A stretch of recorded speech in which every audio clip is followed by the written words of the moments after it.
Di lereng perbukitan Pati, tersembunyi sebuah cerita yang tumbuh bersama alam. Bukan sekedar tentang kopi, tetapi tentang tanah, ketekunan, dan warisan. Kopi Njolong lahir dari keseimbangan alam dan juga tangan-tangan para petani yang setia merawatnya. Setiap biji menyimpan rasa, aroma, dan nilai kearifan lokal yang terus dijaga dari generasi ke generasi. Melalui kisah para pelaku di baliknya, kita akan mengenal lebih dekat bagaimana kopi ini tumbuh, dirawat, dan memberi arti bagi masyarakat sekitar.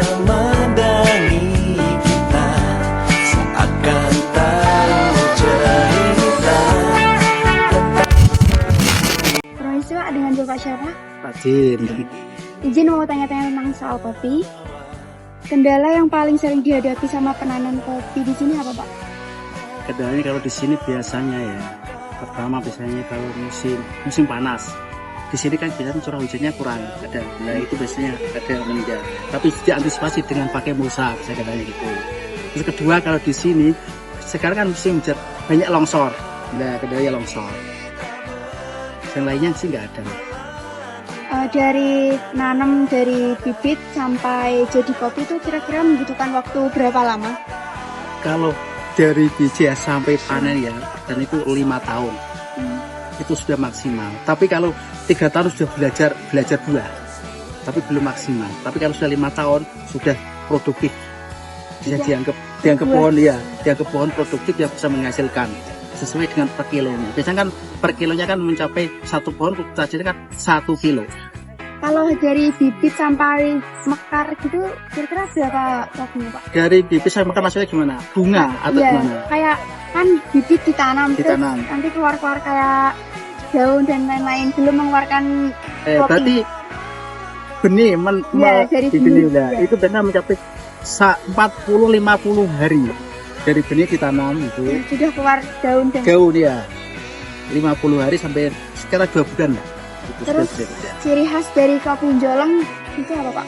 Ciri kopi Njolong itu pahit. Pahit ya. Kalau aromanya mungkin beda nggak sama kopi-kopi yang lain?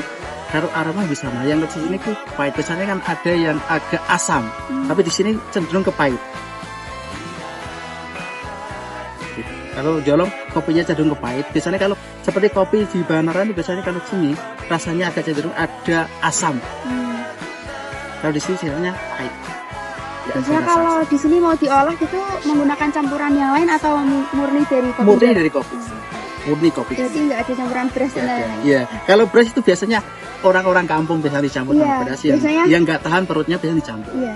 Tapi sebenarnya kalau punya penyakit lambung itu biasanya tuh malah bagusnya tuh kopi semua, nggak ada campuran, tapi nggak ada gulanya loh ya. Kopi murni nggak ada gulanya, itu lebih bagus, malah nggak bahaya, bisa bikin obat biasanya, obat lambung. Berarti faktor cuaca, berarti hujan itu mempengaruhi apa enggak, Pak? Kayak gini kan sering hujan, itu mempengaruhi nggak sama hasil kopinya? Mungkin hasil atau rasanya berbeda? Ya. Kan kalau musim hujan kan malah musim nggak panen. Ya. Musim panennya kan pada bulan Juli musim kemarau. Jadi nggak ada pengaruhnya kalau hujan. Musim hujan itu di masa pertumbuhan. Kan kalau musim hujan kan kopi sudah jadi biji kopi ya, sudah disimpan. Iya. Berarti nggak ada pengaruhnya. Kalau di lapangan kan ini kan musim buah, nggak musim panen. Berarti cocok juga untuk pengeringan kopinya. Ya, cocok musim kemarau. Ya, kemarau ya. Tapi pengeringannya kalau seperti kalau di sini kan banyak kan pakai alat, nggak pakai matahari. Nanti kan kalau nunggu lama, berarti kalau busuk kita rasanya beda lagi rasanya. Terima kasih, Pak.